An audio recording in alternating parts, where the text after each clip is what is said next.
The Democratic National Committee is meeting in Atlanta this week to elect a new chair. Earlier today, outgoing chair Donna gave farewell remarks and discussed the party's path ahead. Ms. Brazil has led the DNC since late July after Congresswoman Debbie Wasserman Schultz resigned from the position during the 2016 presidential campaign.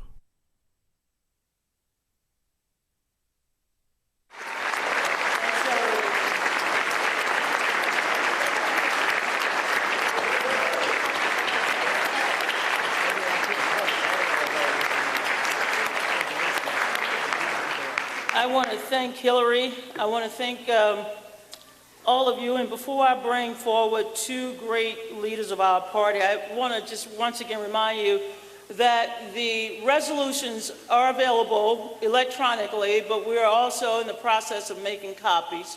You will have those copies available this afternoon. Please, please read them. I'll be around all afternoon going to various caucuses, various meetings, and if you can't find me before 6 o'clock, you know where I'll be after 6.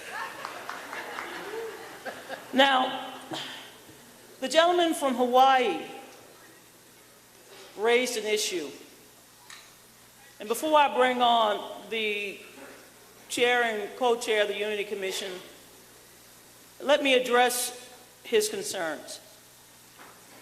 When I received that call on Sunday, July 24th, to once again become your chairwoman, I did so without reservations because I'm a Democrat.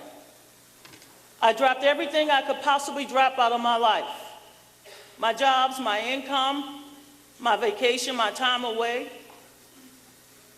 I took phone calls from Bernie Sanders and Hillary Clinton, Barack Obama, and I said, absolutely.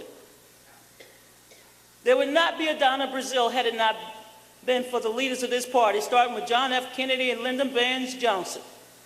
There would not be a Donna Brazil had it not been for Jesse Jackson and Walter Mondale and Dick Gephardt and Mike Dukakis and Bill Clinton and Al Gore and Barack Obama.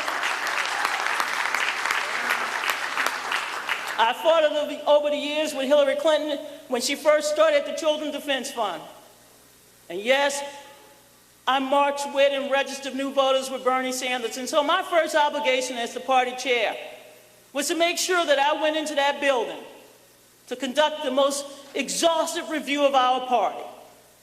I went through everything I could find. And let me tell you, when I found things that were inconsistent with our values, I made sure that we put it aside and we got rid of it. And every step along the way,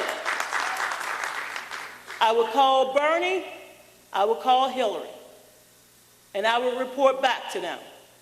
And yes, I am grateful that both Bernie and Hillary stood by us as this party was hacked by a foreign hostile military intelligence unit. They stood by us and they helped us to stand back on our feet so that we could get back to work to win for Democrats across this country.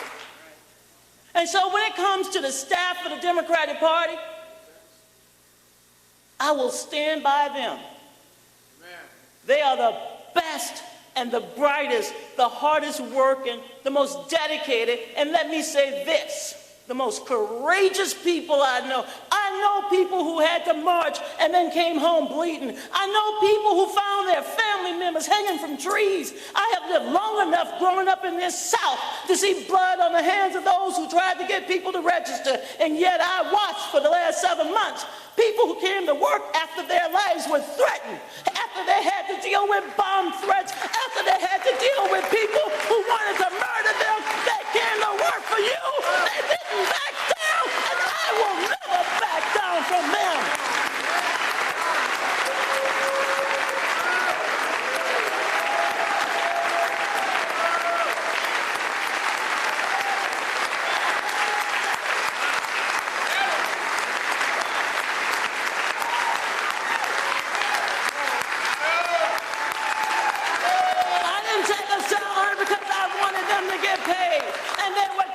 Many of them children. How many of you had to bury a child last year? How many of you had to see staff people suffer? An intern who didn't wake up? How many of you had to come to work after you were called many names and saying that you would not live to see the night. So don't start any more of this disunified party. We're unified. We're going to elect new officers tomorrow. We're going to lead us forward.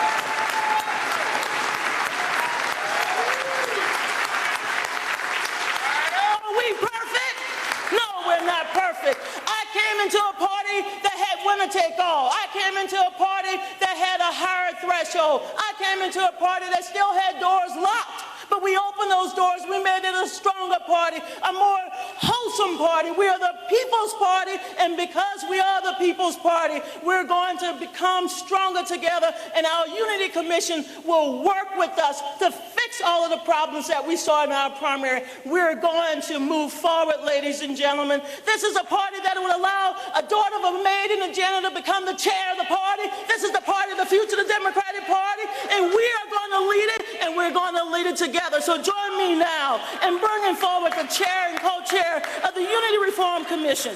It was created during the 2016 Democratic Convention with the goal of reviewing the presidential nominating process. Jen O'Malley Dillon and Vice Chair Larry Cohen, they're here with us today. They're going to give us a report, but we're going to stand together, and we're going to fight together, and we're going to win together.